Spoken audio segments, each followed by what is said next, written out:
Puji nama Tuhan, Shalom. Perkenalkan, nama saya Rahmawati. Saya biasa disapa dengan panggilan Emma. Izinkan saya membagi tentang pengalaman saya, bagaimana tentang pergumulan saya, di mana saat pergumulan itu saya melihat pemeliharaan Tuhan yang luar biasa dalam hidup saya. Jadi ini saya sedikit grogi ya, karena ini adalah video pertama saya setelah saya menerima Tuhan Yesus sebagai Tuhan dan Juru Selamat saya, dan ini menjadi video kesaksian saya yang pertama.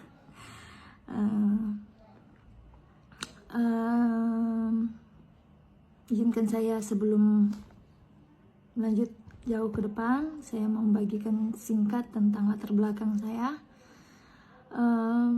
Saya berasal dari latar belakang saya itu dulu saya seorang Muslim, dan hanya baru saya sendiri saja yang menerima Tuhan Yesus sebagai Tuhan dan Juru Selamat saya secara pribadi.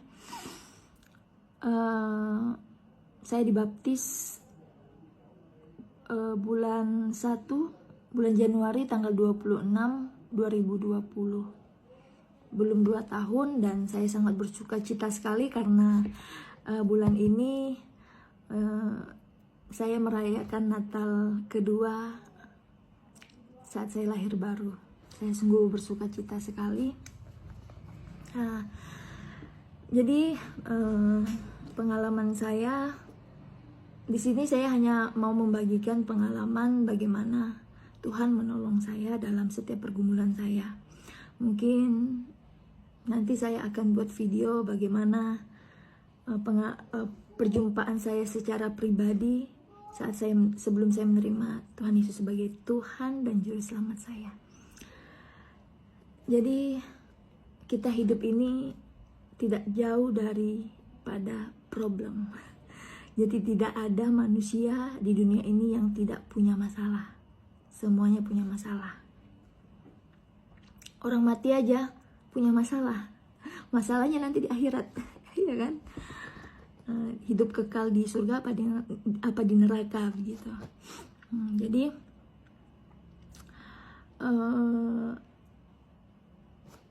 setelah saya menerima Tuhan Yesus sebagai Tuhan dan Juru Selamat saya membaca kitab suci, Taurat dan Injil, Alkitab.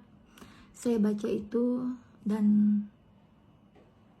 saya baca berulang-ulang. Banyak pengalaman, banyak pengetahuan, banyak pengajaran yang tidak saya dapatkan di dalam dunia ini. Saya itu suka baca buku, banyak buku-buku yang saya baca gitu, tapi tidak ada satupun pengajaran yang saya dapat yang luar biasa selain daripada Alkitab. Kenapa? Karena hanya Alkitablah firman Allah secara langsung. Jadi setelah saya membaca firman Tuhan itu, saya mengerti gitu. Oh, ternyata mengikut Kristus itu memikul salib. Mengikut Yesus itu tidak mudah. Mengikut Yesus itu menyangkal diri, memikul salib. Akan banyak saya setelah membaca firman itu, saya mengerti, oh iya, ya Tuhan Yesus siapkan saya untuk setiap pergumulan yang saya hadapi. Saya mau hadapi itu semua bersama Tuhan. Karena saya tahu saat saya tahu di depan bakalan banyak masalah. Tapi saat saya berjalan bersama-sama dengan Tuhan, saya percaya Tuhan mampukan saya untuk melewati itu semua. Jadi setiap apapun pergumulan yang saya hadapi, saya selalu mengucap syukur. Sebab apakah kita mau menerima yang baik-baik saja? Di dalam kitab Ayub berkata, apakah kita mau menerima yang baik-baik saja? Yang tidak baik kita tidak mau menerimanya. Ya, saya setelah membaca itu firman hidup gitu. Firman itu benar-benar luar biasa, karena setiap saya mengalami pergumulan, firman yang telah saya baca itu hidup gitu. Saya langsung diingatkan, oh iya, apakah saya mau menerima yang baik saja, yang tidak baik saya tidak mau terima. Ya Tuhan, saya bersyukur dengan apapun yang saya pergumulkan, saya akan melihat mukjizat Tuhan terjadi dalam hidup saya. Jadi saya, bukan berarti saya senang akan masalah itu, enggak. Jadi ya saya bersyukur karena apa? Setiap hal pergumulan berat yang saya berpikir ya seakan-akan tidak ada jalan keluar, saya datang kepada Tuhan, Tuhan beri jalan keluar. Karena saya datang bukan kepada Tuhan yang salah, saya datang kepada Tuhan yang kepadanya tidak ada yang mustahil. Saya bersyukur mengenal Tuhan yang benar dalam hidup saya. Saya akan membagikan satu hal. Banyak hal yang sudah saya alami yang tidak bisa saya ceritakan dalam video singkat ini karena panjang, durasinya akan panjang kalau saya ceritakan semuanya. Saya cerita satu hal pengalaman saya. Jadi 3 bulan yang lalu, bulan Maret, berarti bulan 3, 4, 5, 6, 7, 8, 9 bulan yang lalu saya sakit. Saya kena positif COVID, satu keluarga. Saya positif COVID, setelah 5 hari saya merasakan sakit. Jadi kan begini, kalau kita COVID itu kan dianjurkan untuk olahraga. Jadi saya olahraga, main bulu tangkis pagi-pagi dan sore hari. Setelah 5 hari perut saya sakit setelah bangun tidur pagi itu. Saya ini udah pernah melahirkan. Ibu-ibu yang udah pernah melahirkan pasti tahu rasanya seperti apa. Dan pada saat itu saya merasakan sakitnya lebih sakit daripada melahirkan. Luar biasa sakitnya. Dan saya sampai tidak bisa bergerak. Saya cuma bisa saking sakitnya saya nangis. Saya bilang, Tuhan tolong saya. Saya udah kayak mau meregang nyawa gitu loh. Saya bilang, Tuhan tolong saya. Di dalam nama Yesus Kristus, sembuhkan saya Tuhan. Angkat sakit penyakit ini Tuhan. Jangan biarkan sakit penyakit ini menyiksa saya. Angsur-angsur sakit itu sudah mulai. Yang saya rasakan sakit itu sudah mulai berkurang. Dan setelah berkurang, ada yang menolong saya di rumah dan mengurut perut saya. Kalau bahasa di tempat tinggal saya saat ini tuh dikatakan diangkel. Jadi hari-hari apa itu ya namanya, peranakan itu diangkat ke atas gitu, diurut perut saya, dipiles. Saya nggak tahu posisi sakit saya itu apa gitu. Nah sorenya sakitnya mulai datang lagi dan akhirnya saya ke dokter. Saya di USG, 2 tempat saya USG dan 2 tempat itu mengatakan bahwa saya KET. Dalam bahasa medisnya itu hamil di luar kandungan. Dan sudah pendarahan di perut. Saya harus dioperasi segera. Malam ini juga harus diopnam, terus besok pagi sudah harus dioperasi. Dokternya bilang begitu. Dokternya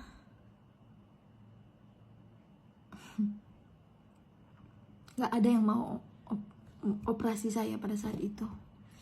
Saya bergumul sekali, saya sedih. Kenapa? Antara dokter ke dokter ini membuat saya dilema. Kenapa? Dokter di mana tempat saya USG berkata, ibu harus segera dioperasi. Sedangkan saya menanyakan dokter-dokter untuk menangani saya untuk dioperasi, tidak ada yang sanggup untuk operasi saya pada saat itu. Saya sedih begini, kalau saya tidak segera dioperasi, dokternya bilang saya bisa lewat. Oh, saya pikir itu cukup mengerikan saya dengarnya gitu. Jadi ya, saya pada saat itu mulai stres dengan kata-kata dan situasi yang saya hadapi. Saya mulai tegang dan sakit itu datang lagi. Dan saya mulai susah bernafas. Istilah kalau baterai itu tinggal 1 balok gitu loh. Dan bahasa di tempat tinggal saya itu bedesing namanya di telinga itu. Dan itu kuat sekali. Saya berpikir ngomong sama Tuhan. Tuhan, saya bilang, apakah ini waktunya saya Tuhan? Apakah seperti ini rasanya mau mati? Saya bilang gitu. Tapi saya tidak takut Tuhan. Walaupun saya mati, saya tidak takut sebab Engkau menyambut saya di surga. Kalaupun Engkau masih memberikan saya kesempatan Tuhan, masih ada keluargaku yang belum Engkau selamatkan, masih banyak saudara-saudaraku yang belum menerima Engkau sebagai Tuhan dan Juru Selamat. Pakai aku Tuhan, saya bilang begitu. Berikan pertolongan Tuhan. Saya bawa dalam doa. Engkau lihat Tuhan, saya bilang, tidak ada dokter yang mau operasi saya Tuhan.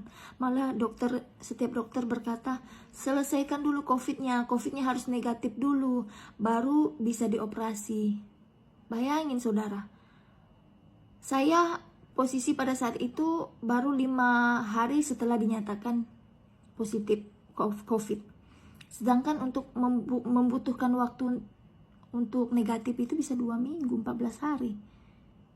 Sedangkan saya tidak bisa nunggu selama itu. Saya besoknya juga harus segera dioperasi karena sudah pendarahan di perut. Lalu saya berdoa, saya bilang, Tuhan tolong berikan jalan keluar. Kalau memang seandainya saya masih Engkau mau selamatkan, buka jalan Tuhan. Engkau gerakkan hati dokter, satu dokter aja Tuhan yang mau menerima saya untuk dioperasi, menangani saya untuk dioperasi. Setelah saya berdoa, tiba-tiba langsung masuk telepon. Dan teman saya yang kerja di rumah sakit berkata, Kak, ada satu, puji nama Tuhan Kak, ada satu dokter yang mau melayani kakak untuk dioperasi. Menangani kakak untuk dioperasi. Saya berpikir, Tuhan terima kasih Engkau buka jalan. Di situ memberi semangat buat saya. Saya tahu Tuhan berikan jalan buat saya. Tuhan masih mau selamatkan saya. Singkat cerita, sampai di rumah sakit, wah saya udah langsung diimpus kanan kiri, kabel-kabel, terus dikasih oksigen. Saya sudah mulai melihat pandangan saya sudah mulai kabur. Ini desingan di telinga saya semakin kuat, napas saya sudah tinggal, kayak udah sulit sekali saya bernapas. Akhirnya saya cuma berdoa, saya angkat pujian penyembahan kepada Tuhan. Dan saat pujian penyembahan saya itu tiba-tiba seperti ada kekuatan yang masuk di dalam kepala saya, masuk dari kepala sampai ke tubuh saya, yang memberikan kekuatan bagi tubuh saya. Tiba-tiba nafas saya normal kembali, tubuh saya itu terasa sehat kembali begitu. Dan saya merasakan desing-desing itu nggak ada lagi, pemandangan saya sudah normal kembali. Dan itu mujizat yang luar biasa saya rasakan dalam hidup saya. Saya pada saat itu sudah mau dimasukkan ruang ICU, saudara. Dan saya setelah merasakan tubuh saya ada kekuatan yang Tuhan berikan, saya minta lepaskan oksigen saya. Dan saya bilang, stop, coba cek saya sudah merasa sehat. Saya bilang, saya sudah merasa sehat. Saya bilang, Tuhan sudah sehatkan saya bilang begitu. Tiba-tiba saya dicek, semuanya normal. Dan saya dipindahkan di ruangan yang saya ambil, ruangan normal. Nah setelah itu saya dijadwalkan besok paginya dioperasi oleh dokter yang menangani saya. Dan saya mengambil, karena saya COVID juga posisinya, tidak boleh ada yang menunggu. Cuman saya mengambil perawat-perawat saja untuk menunggu saya. Nah jadi perawat itu dari sepanjang malam sampai besok pagi untuk menunggu operasi itu, perawat itu selalu berkomunikasi ternyata sama dokternya.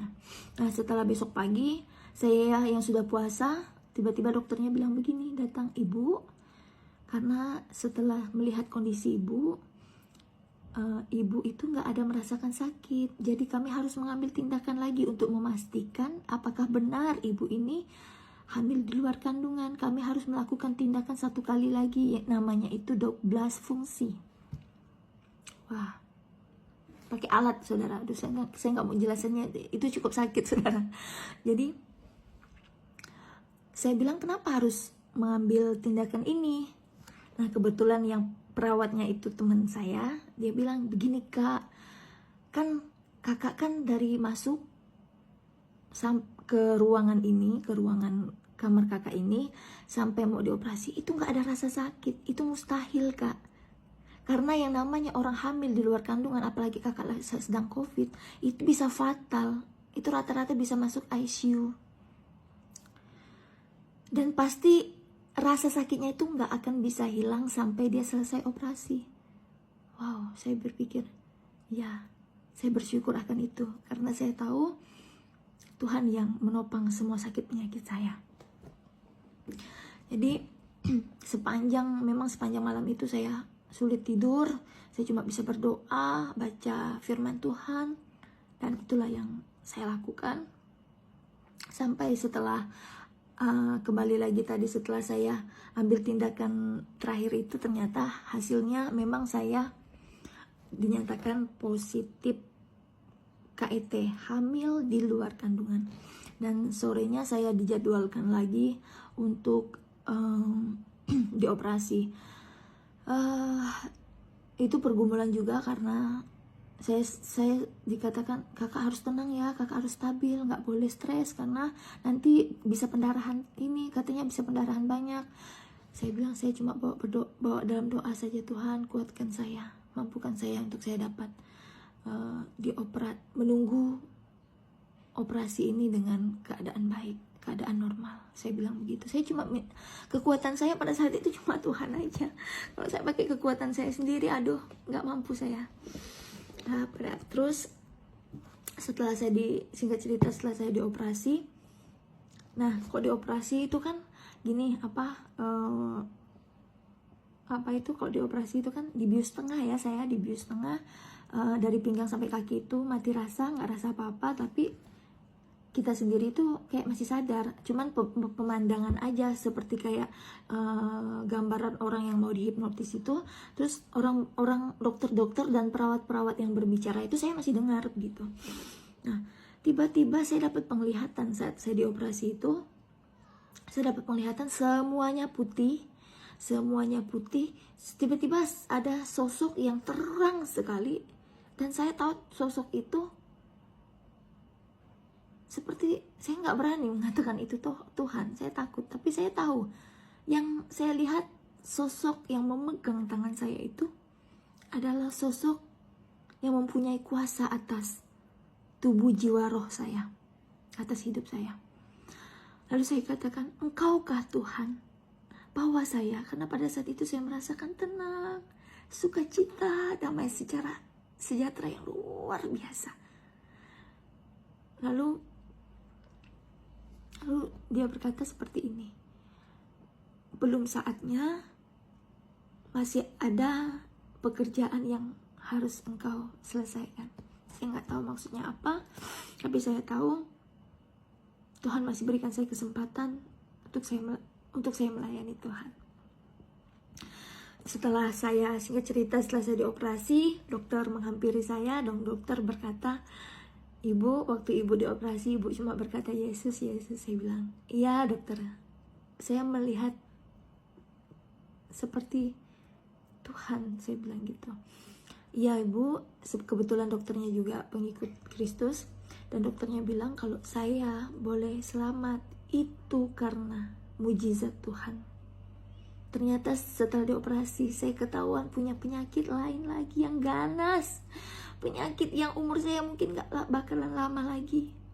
Bayangin, 3 penyakit ternyata saya alami pada saat itu. Saya bersyukur kepada Tuhan, kalaupun dengan cara saya dioperasi, saya harus mengetahui sakit penyakit itu, gak masalah. Saya dapat mengatasi itu dengan saya berobat secara dini itu kan, kalau maksudnya saya berpikir kalau itu saya sempat tidak ketahui, mungkin hidup saya nggak lama lagi, mungkin bisa seminggu atau 2 minggu atau sebulan. Tapi kalau saya sampai saat ini Dari saya dioperasi sudah 9 bulan, saya bisa membuat video di sini, saya bisa bersaksi, menyatakan kemuliaan, kebaikan, mujizat, pertolongan Tuhan dengan keadaan sehat. Itu saya mau katakan, semua karena anugerah Tuhan dalam hidup saya, kebaikan Tuhan, belas kasihan Tuhan yang Tuhan nyatakan dalam hidup saya. Terima kasih Tuhan, terima kasih. Saya suka sedih kalau ingat ini. Jadi saya juga mau, dokter pada saat itu juga bilang, ibu ovariumnya pecah, ovarium sebelah kanannya harus diangkat. Mungkin dari cerita ibu, katanya ibu waktu sakit itu pernah diurut, jadi karena pendarahan itu pecah katanya gitu. Ovarium saya, ovumnya itu pecah dan harus diangkat. Ya, singkat cerita, beberapa hari setelah saya banyak intimidasi iblis, yang roh-roh jahat itu mengintimidasi saya, cuman memakai firman Allah saja saya dapat kuat untuk melawan tipu muslihat iblis yang ingin membuat saya lemah, sedih, nangis. Saya sempat merasakan itu 2 hari. Saya nangis, sedih, kacau, pikiran saya mau mati aja. Tapi saya bersyukur setelah saya membaca firman Tuhan lagi, saya dikuatkan. Saya berdoa, saya dikuatkan sama Tuhan. Dan puji Tuhan, sekarang saya tidak pernah lagi memikirkan sakit penyakit itu, karena saya tahu saya sudah disembuhkan sama Tuhan. Terpujilah nama Tuhan Yesus. Dan pertolongan Tuhan yang luar biasa lagi, waktu saya dioperasi, kami sedang dalam kondisi tidak punya uang cukup, karena pekerjaan kami yang lain belum jalan karena masalah COVID, PPKM pada saat itu, pekerjaan semua terhenti. Saya nggak punya uang untuk operasi. Tapi itulah Tuhan. Saya punya Tuhan yang luar biasa. Ya, saya punya Tuhan yang kepadanya tidak ada yang mustahil. Kami diberikan jalan keluar, sehingga dari biaya semuanya Tuhan sediakan. Tuhan berikan pertolongan dari timur, barat, selatan, utara, dari penjuru bumi Tuhan berikan. Jadi sebelum setelah saya menerima Tuhan Yesus sebagai Tuhan dan Juru Selamat saya membaca firman-Nya di dalam Alkitab. Saya baca itu berulang-ulang. Saya baca dari awal sampai akhir, saya ulang lagi. Dan di situ menguatkan saya. Jadi setiap apapun yang saya alami, saya tahu Tuhan akan menolong saya. Dari kejadian itu Tuhan menguatkan saya, Tuhan terus proses saya, Tuhan terus bentuk saya. Karena memang saya mau dibentuk sama Tuhan untuk menjadi pribadi yang lebih baik lagi. Kita hidup di dunia ini semuanya punya masalah. Satu hal yang mau saya bagikan, firman Tuhan itu hidup. Setelah saya membaca firman Tuhan itu hidup, ternyata dalam hidup ini Tuhan itu mau kita itu satu. Tuhan itu mau kita itu cuma percaya. Satu aja, Tuhan mau kita percaya aja. Jadi saat kita berdoa, jangan pernah kita ragu-ragu. Jangan pernah kita sendiri yang bisa membatalkan doa kita. Jadi saat kita berdoa, yakin dan percayalah sesuai dengan kehendak Tuhan itu terjadi. Makanya karena saya telah membaca kebenaran firman Tuhan, saya tahu, oh ini yang tidak boleh, oh ini yang boleh. Saya nggak mau berdoa yang untuk keduniawian atau kedagingan. Karena saya tahu kalau saya berdoa untuk keduniawian atau kedagingan, semuanya tidak akan terkabul, saudara. Semuanya sia-sia. Tapi kalau kita berdoa semuanya untuk kemuliaan nama Tuhan, saya percaya Tuhan tidak kurang panjang tangannya untuk menolong, telinganya tuh tidak kurang mendengar, untuk tidak kurang tajam untuk mendengar doa-doa kita. Cuman satu yang membatalkan, yang menghambat dari doa-doa kita itu adalah dosa.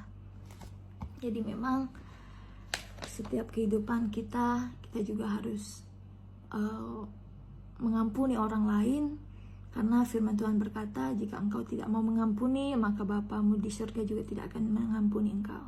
Jadi kalau kita tidak mengampuni, doa kita itu misalnya kayak gini ya, Tuhan di surga, nah, kita di bumi. Terus saat kita tidak mengampuni orang lain, Bapa tidak mengampuni, Tuhan juga tidak mau mengampuni kita. Jadi saat kita berdoa itu seperti ada batasan gini loh, seperti ada batasan, doa kita itu nggak nyampe di surga sini, ini nggak nyampe, seperti ada penghalang. Saya mau katakan, kalau ada di hatimu yang belum engkau bereskan, kepahitan, kau harus buang itu, gitu. Jadi kalau kita misalnya contohnya kita berdoa, Tuhan saya mau pergi ke sini misalnya, berkati perjalanan saya Tuhan. Tetapi di dalam perjalanan kita mikir, aduh gimana ya kalau mobil ini tabrakan, aduh gimana ya kalau pesawat ini jatuh. Engkau masih punya pikiran yang ragu-ragu. Pikiranmu itu bisa terjadi, itu bisa menjadi celah bagi iblis untuk menjadi senjata iblis untuk melakukan apa yang kau pikirkan. Jadi saat engkau berdoa, saat kita berdoa, yakin, jangan pernah ragu-ragu. Tuhan hanya mau kita percaya. Di dalam Yohanes pasal berapa saya lupa, maaf, tapi ada tercatat, Tuhan hanya mau kita percaya untuk mendapatkan kemuliaan Allah. Itu saja mungkin yang dapat saya bagikan. Ternyata sudah cukup singkatnya saya menyingkatkan cerita ini. Ternyata sudah hampir setengah jam. Semoga yang mendengarnya tidak bosan. Dan saya rindu ingin membagikan video-video pengalaman bagaimana perjumpaan saya dengan Tuhan, sehingga saya menerima Tuhan dan Juru Selamat. Dan doakan saya, semoga saya dapat diberikan kekuatan, ketaatan, dan kesehatan, sehingga saya boleh menjadi terang garam dan berkat bagi banyak orang. Shalom, selamat siang, Tuhan Yesus memberkati.